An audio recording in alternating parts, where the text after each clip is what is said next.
Hey there, thanks for tuning into Duckbricks. I'm Chris, and welcome to another episode of Bionicle Fanon Reviews, the show where I review Bionicle and construction-related creations, canon or non-canon, pretty much any construction model that was not an official LEGO Bionicle set. These range from the canonized 2005 Dark Hunter and Rocky builds to the more recent TTV Canon Contest builds, and now even more recently, the Duckbricks Fanon Contest winners builds, as well as just a plethora of different mocks and random non-canon builds. Really, if there's a Bionicle build that catches my eye and has instructions for it out there, I will build it and review it for this channel. So if you're a longtime fan of the channel, you may know that this is one of our oldest ongoing series, and I plan to continue it until there are no more Bionicle models to review, which shouldn't be happening for a very long time. We've been making our way through the Dark Hunters and Rocky as well as the other random canon models, but before we get into that, let's take a look at the criteria by which I review these Bionicle models. For every Bionicle Fanon review, I rank the builds by 4 key points. Number 1 is Poseability. Can the model get in good poses? Can it support its own weight? And can it hold the weight of its own weapons, or is it just falling over? Number 2 is building techniques. Is the model just regurgitating stuff from existing LEGO sets, or is it trying something new and doing that well as using unique parts usages? Number 3 is overall aesthetics. How good does the model look completely agnostic of storyline relevance, and is it generally aesthetically appealing? And finally, number 4 is believability in universe, which means that does the storyline given to the model by the Bionicle story team make sense given how the model is built, and does the model scale well next to some representative samples from the Bionicle universe? And with that, let's consider these 4 points and more as we jump into a brief story and lore explanation of today's featured build. Okay, so for today's featured Bionicle Fanon Reviews topic, we have something truly special, taking a look back at 2017. In the wake of Bionicle G2's cancellation, LEGO hosted a build-your-own Makuta contest, and included in those contests were inspirational models for building your own Makuta. Now, last time we took a look at the massive Overlord Makuta, a truly colossal titan clad in black and transparent purple armor, and today we're taking a look at something a little bit on the other end of the spectrum. You see, the topic of today's review is the quote-unquote Brawler Makuta. It is almost like a simplified form of the Journey to One Makuta, which uses parts that are purely from the Bionicle G2 sets. So in essence, this is a combiner model. I believe only one part, which is a 1x9 Technic beam, has been added, but other than that, this is purely made just of the standard pieces in the Bionicle sets. So if you own some of the G2 sets, you could probably build this yourself. So the Brawler Makuta, again, is a simplified version of the main one that appeared in the G2 storyline, and so of course at the end of the video we'll be comparing the two and also comparing it alongside the Overlord Makuta. But despite being a simplified version, this has a completely different build and a lot of really interesting stuff going on for it. It is still truly a full-on Titan scale Makuta, and one of the largest G2 builds we ever saw. And so without further ado, let's just jump right into the review. Alright, so here we have the Brawler version of Makuta. Last time we took a look at the Overlord Makuta, who definitely towers over this particular build. And this time it's time to take a look at the Brawler version of Makuta, who's basically the smallest of the 3 Makuta that are essentially physically buildable at this time. Now again, these were shown off during the G2 Makuta contest, and this is essentially supposed to be kind of like a pared down version of the Canon Makuta from G2, just to make him a little bit easier to scale next to a Toa. So I just kind of want to showcase the scale of the model here first, do things a little bit differently for this review. Despite him still being much larger than pretty much the tallest G2 Toa, who was Ikimu right here, he's still of a somewhat manageable size. Again, if I bring over the massive Overlord Makuta, who towers over both of them and is really kind of an insurmountable threat compared to the rest of the Makutas here, you can see that the Brawler Makuta is fairly manageable in terms of the way that he is built. He is still much taller than a Toa, but he definitely poses a somewhat realistic physical threat. And that makes sense because he's armed with weapons and pretty much just his bare hands to clobber the Toa with, rather than something like the Overlord Makuta back there, who uses massive staffs and seems to rule from a distance. This one's more of an up-close and personal Makuta. I also want to bring over the Protector, or to almost like a Turaga form of Makuta right here, so you can just see the difference in scaling here. Again, this one kind of barely just goes right up to his waist, which does make sense, but I do kind of wish the transparent purple color scheme was retained. And finally, I'll bring over the official Journey to 1 Makuta. This is the one that actually appeared in the animations, and you'll notice that the builds are strikingly similar. He's got very similar weapon attachments, and the way that the arms are built, and the legs in particular are built to an almost identical degree. They're basically the same height as well, and really we'll be doing some more comparisons at the end, but you can really see how this is supposed to be a pared down version of this. But let's get all this out of the way and get into the main review. Before Journey to 1 Makuta goes away, I really just want to emphasize just how similar they are in terms of the build. They have pretty much the same style of hands. You've got a very, very similar style of armoring up the legs here. Almost identical, actually. You can see that they're very, very close in the way they're built. And of course, the little middle waist cape is built almost to an identical fashion as well, just missing some of the extra add-ons here. With that, though, we can get into the main review of the Brawler Makuta himself. Alright, so let's take a look at the Brawler Makuta in terms of poseability first here. Now I'm going to start off with the legs and work our way upwards as usual. So you can see the legs are simply mounted on the friction ball joints here. Nothing too crazy going on. It's using an inverted torso, very obviously inverted, but we'll get to that later. You can bend the knee somewhat, although it is pretty restricted thanks to the way the armor is placed. You can't really bend it all the way, but you can basically achieve pretty much any pose that you so desire with the amount of bend that is introduced here. You can also kind of wiggle the armor piece, which you can see here, which I actually do appreciate because it allows you to really just get it in different poses based on how the armor piece is angled. And the back of the foot can be moved around like so. But one thing I want to mention that was especially odd when putting this together is that when you bend the foot backwards, this actually clashes and pushes this piece outwards. That does seem to kind of put a lot of stress on the pieces like so. As you can see here, the more I bend it, the more this is just splaying apart and wanting to break apart. So that is not a really great thing in my opinion. You basically just have to keep it just like this, or else you're gonna be pushing this piece outwards. Doesn't really matter in the long run, but kind of an odd placement for this armor piece. Would have preferred this to be mounted a little bit higher up just because of this kind of issue right here.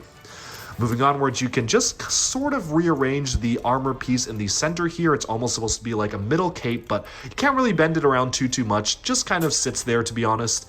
And we can move our way upwards to the top here, where thankfully this model does have a gear function. Much like the other Bionicle G2 heroes and villains, it uses the standard gearbox, which thankfully you can actually move around to a great degree. Unlike the actual Journey to 1 Makuta, whose articulation is really restricted thanks to some massive shoulder pads, this model here is a lot more manageable in terms of his articulation. And you can actually really get this in all sorts of really fun attack and battle poses just by kind of moving the gear on the back here. Now, I will say that the gear absolutely does have some issues in the way that it's set up. It's not the best, and sometimes the gear will skip a little bit, but as you can see here, you can pretty much just bend the arms the ways that you want, and then the gear will follow. So let's kind of just get this back in alignment here. And as you can see, you can move the arms back and forth just with the gear function like so. It works very well. There's almost a little bit too much friction. I'm having to really bend this back and forth thanks to the friction being used in the ball joint method, but I think it works out pretty well. And as you can see, it really just allows you to get all sorts of poses out of this and still just be able to reset it back to normal like so. So that is really great. I like the inclusion of the gear function here. Always great to see that because it was one of my favorite parts of Bionicle G2. Now, the elbows themselves can just be twisted on the standard elbow pieces here. Nothing really too crazy going on. The hands also can be articulated with each of the fingers mounted on a clip, as well as a thumb mounted on a ball joint here. If you want to individually move the hands though, or the upper arms, it's a little bit stranger because if I lock the gears in place, you can kind of bend the arm back and forth, but not really too much. You see, the way that the arm is mounted, I'm actually just going to remove this piece here just so you can very clearly see exactly what's going on here. It's very much just mounted on one particular hinge. So if you want to keep it absolutely still, this is about as much articulation as you can get. You can splay the arm outwards like so, that's no problem. But back and forth without the gearbox, that's where you're gonna run into some issues because you can really just move it this much. So that is a little unfortunate because it basically necessitates the use of the gearbox to even be able to move the arms back and forth. And you can't say have both arms reaching forwards easily because of just the amount of restrictions in articulation. One arm has to be forwards and one arm has to be backwards. That is a bit of a con for me posing posing-wise, especially because the whole point of the gearbox with ball joints is to make it such that you can move the character's arms around in different ways while still having a function should you desire. This is just locking the arms to a function similarly to the Toa Metru from 2004, which I think that Bionicle definitely has evolved far beyond that.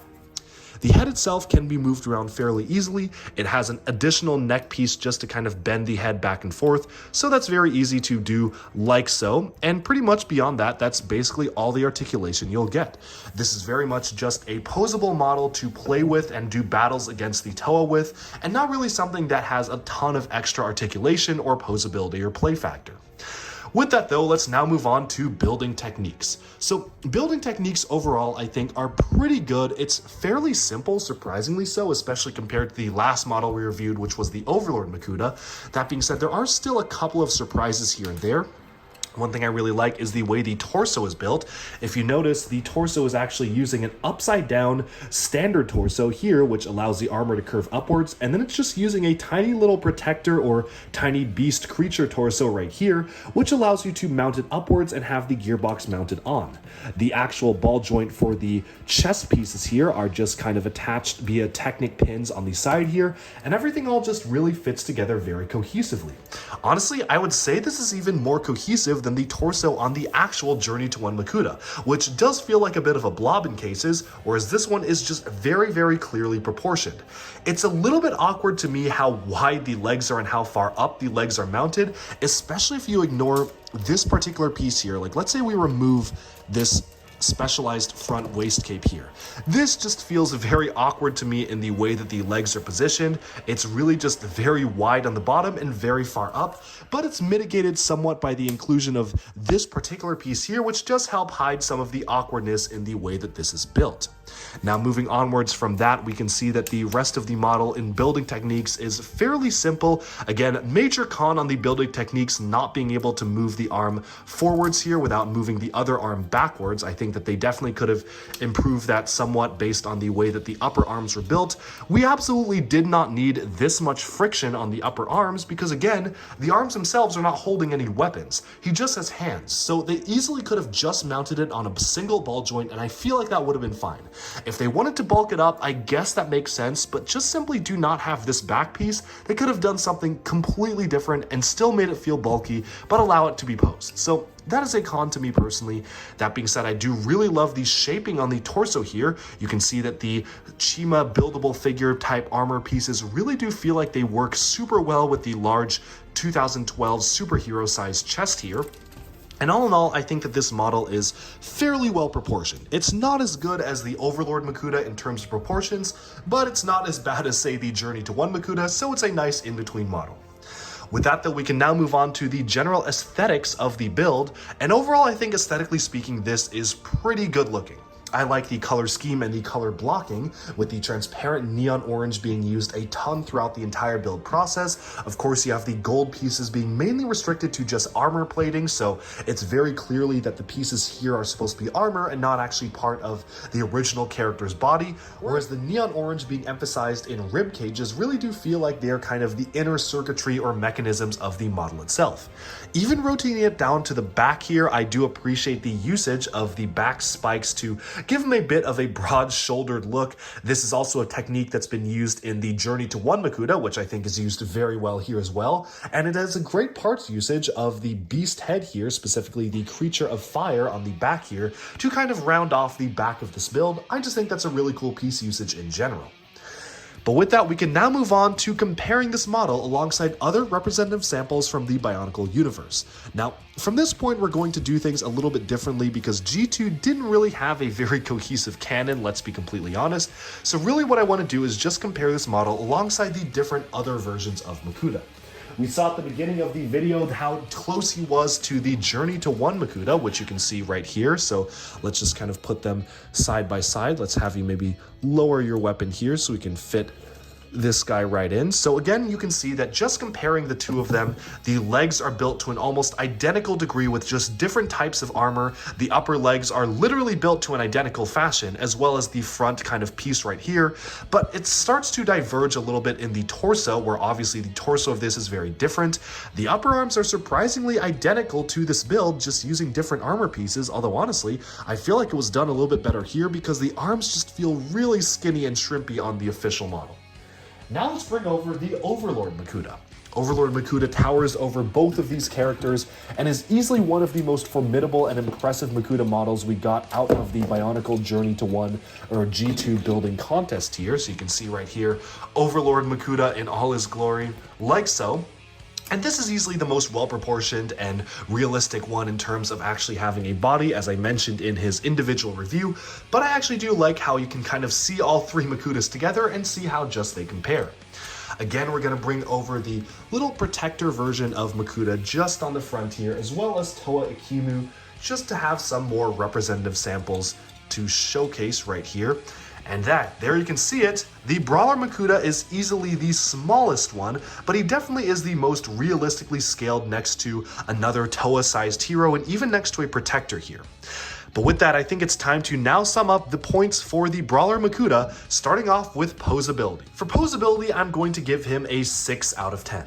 Now, that doesn't mean it's necessarily bad, it's really just comparing him alongside some of the other Bionicle G2 models. Specifically, I'm not the biggest fan of the way that the legs work. Again, as I mentioned, the knees, if you want to bend the feet, they cause the back armor piece to splay out in a way that actually will do damage to the Technic axle. And of course, the big offender is the upper arms, basically kind of doing away with the entire point of having a gear function for G2 because you can't actually articulate the arms separately. You really just have to have them mounted swinging back and forth. Otherwise though, the articulation is pretty standard and good to what I would expect for a Titan-sized build. It's just done so much better for the Overlord Makuta, where it's not even close for this particular model, which is why it's only getting a 6 out of 10. In terms of building techniques, I'm going to award this model an 8 out of 10. I do really like how everything came together. The torso is particularly clever. However, the wideness of the lower hips is a little bit awkward to me just using the upside down torso. It worked for Mohatu, but it doesn't really work for a model in this modern era of Bionicle especially. And everything else I think is done fairly okay, except for the knees being somewhat restricted in the way they're built. And again, bending those bottom feet will cause the back leg armor to splay apart, which is never good. Otherwise, I do appreciate the unique pieces being used. I really like the use of the Chima Ultra Build armor pieces here, just to kind of make the torso feel truly filled in and slope upwards. That is a really great part inclusion there. And all in all, this is just a great model to play with in general in terms of building techniques to put together. And of course, it gets extra bonus points because it is a combiner model. They did not use any pieces outside of the standard Bionicle sets for this. All I need to do, I believe, is purchase Umarak the Destroyer, the G2 Tahu 2016 version, I believe Mask Maker versus Skull Grinder, and maybe one of the Lava Beasts or whatnot for the transparent neon orange rib cages, and you can actually just put this together. So it was only combining a few of the Bionicle G2 sets, which I think is a great commendable effort. With that, we can finally bring us to the final point, which is aesthetics and believability in universe, or I guess the final 2 points. Aesthetics, I'm going to give a 8 out of 10 for, especially because of the wideness of the hips and the way that the upper arms are constructed. But overall, it's a very menacing build. It's just a color scheme that we've seen 1,000 times before. And believability in universe, 10 out of 10. This absolutely feels like a real Bionicle G2 set. And as you can see, he scales very nicely next to the other Makuta models. But with that, we have summed up our review of Bionicle G2 Brawler Makuta. Let me know down in the comments below if you've built this yourselves, what do you think, or would you be willing to put together the pieces to make him? I've linked the instructions via a YouTube video down below, as well as a stud.io file, which has been generously provided by different members of the Bionicle community, so really great that people came together and decided to build these for themselves. And until next time, thank you all so much for tuning into Duckbricks. Stay tuned for even more LEGO news, reviews, discussion, and analyses coming your way very soon, and bye-bye for now.